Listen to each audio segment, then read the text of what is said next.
What's going on, guys? It's your boy the Cash Critic, and welcome back to another New World video where we're going to be going over the patch notes for New World's update 1.9.3. Guys, it's a quick one for you guys. As always, before we jump into it, be sure to hit that hit that subscribe button down below, and let's just jump right into it to see exactly what we got. And of course, I'm going to give my own personal thoughts and opinions towards the end of the video as well. As always, guys, drop a comment as well regarding the actual patch and the actual state of the game as well, and let me know what you guys would like me to go over in the future as well too. We have New World Update 1.9.3. So greeting adventurers, New World Update 1.9.3 downtime will begin at 11 p.m. Pacific time, right? So that's actually going to be 2 p.m. Eastern time for any of you guys over here on this side on May 9th, and includes fixes to gear slots, gear set slots, Springtide Bloom, and more. Downtime is slated to last approximately 1 hour.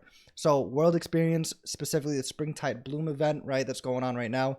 The Beekeeper and Springtime Ruffles apparel sets have been broken into individual purchases instead of the Springtide event shop. So that's pretty cool to see. Added a Heart Room charge to the Wispy Wasp Swarm, and then also the Springtide Premium Token recipe, the one where you exchange Wispy Wasp Goo, is now listed as premium token in the crafted menu, which is excellent. Now players can now get 4 Springtide Jingle coin bags a day, so it's actually up from 3. So obviously making the event much easier than it already is, in my personal opinion. For the quest specifically, we have Paravel Guards now drop the Intact Spear Haft quest item in the Book 3 Parados in the A Spear to Pierce the Heavens questline. Return players who have only completed part of the original MSQ can now speak to Jonas to resume it in Brightwood, which is excellent. Removed 3 deprecated lore notes from Elefri Pargo, which caused the game to soft lock on interaction. Now, also, Invisible Collision has once again been removed from the entrance of the Crystal Cavern. So these are quest kind of updates there. I personally haven't experienced any issues with those, so if you have, let me know. Game modes, Outpost Rush. Fixed an issue that caused players to unintentionally bring game mode specific items like powder kegs into the open world, so I'm glad they fixed that. Empyrean Forge Expedition. So Commander Maurice's Magma Ball Hazard will now display a secondary ring to denote the area in which the impact shockwave will cause minor damage and stagger the player. That's excellent news. Hopefully, making that expedition itself just a little tiny bit easier, which is awesome for casual players as well. Now, economy, progression, and gear. Fixed an issue that caused items in purchase gear set slots to return to player inventories on logon. Now, for the economy, open world elite chests in level 55 plus Vargarian point of interest now have a 75% chance to drop a flame core, down from 100% chance. Also, open world regular chests in level 55 plus Vargarian point of interest now have a 10% chance to drop a flame core, down from 20%. So obviously you can see a trend here. They're making the drops a little bit harder, which is nice, instead of having pretty much a guarantee. Unstable cast now costs 3 flame cores to craft, down from 10, which is absolutely massive.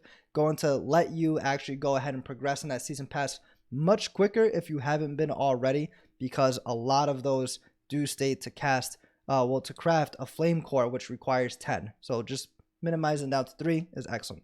Players can now craft 6 unstable casts daily, so that's up from 3. So obviously another big thumbs up there.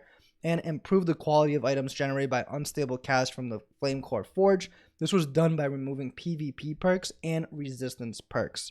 So there's your economy, specifically more towards the Flame Core crafting and the cast themselves, which is excellent because, as you can already tell, not really a lot of people have been using the Flame Cores like they intended, and not as frequently. So making these changes, I think, is definitely the right move. Now, for the season pass, this is a big one here. Right, fix an issue where level 60 players sometimes would not receive the Just Getting Started task in Chapter 1.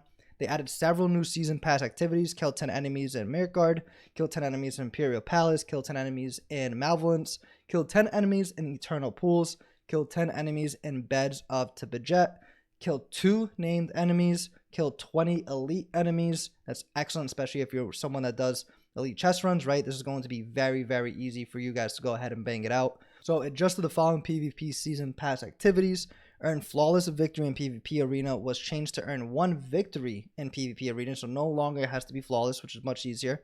Earn 1000 PvP experience from valid players' kills was changed to earn 100 PvP experience from valid player kills.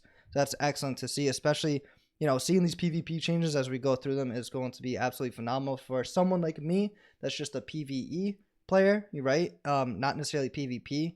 A lot of those tasks for the season pass was something that I've been trying to avoid, or something that I've just been putting off to the side. So hopefully this makes it a lot easier, not just for me, but for many others that don't necessarily focus on PvP whatsoever. Now, participate in 3 arenas was changed to participate in just 1 arena. So that's excellent, right? That's one I've been kind of holding off myself. Deal 100,000 damage or healing in arena was changed to deal 50,000 damage or healing in arena. So another huge drastic change, literally cut in half. Earn 5,000 Azov Salt was changed to earn 1,000 Azov Salt. Complete 2 PvP faction missions was changed to complete 1 PvP faction mission. Adjusted the following craft and season pass activities. So they craft 5 tier 5 weapons or apparel was changed to craft 3 tier 5 weapons or apparel. Consume 10 tier 5 coatings was reduced to consume 2 tier 5 coatings. So you can see the trend here. They're making the season pass as easy as possible, and it's most likely to just bring a lot more casual players to actually want to go ahead and play it, and not so much of a grind for those that don't actually go ahead and play it on a daily basis. They adjusted the following season journey task. Rush of Victory 2 reduced required outpost rush wins from 10 to 5, right? So just cutting in half again. Holding the fort reduced the required invasion completions from 2 to 1, which is awesome. Worldwide Warrior reduced required open world player kills from 50 to 15. They adjusted requirements for multiple season journey challenges, outpost rush domination. They reduced the required outpost rush wins from 100 to 30. Serial Killer reduced required kills from 500 to 100. Contesting the control points reduced required faction control captures from 50 to 30, which is awesome to see. That's one of the ones I was putting off as well myself. Legendary Craft reduced required craft amount from 125 to 100. Give Me Gold or Give Me Death renamed to Mutation Master. They also changed the required expedition rating from gold to silver. So a ton of changes for the season pass. Obviously, almost pretty much cutting every single item in half just to make it that much more easier for casual players, but also the people that do play on a daily basis, making it easier for them as well to actually go ahead and complete the journey before season 2 comes out by July, hopefully.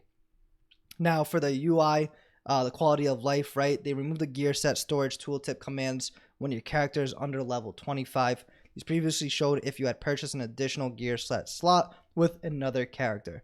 Added translations for the Firestorm Heart Rune tooltip. They added additional translations to the Territory Planning Board user interface.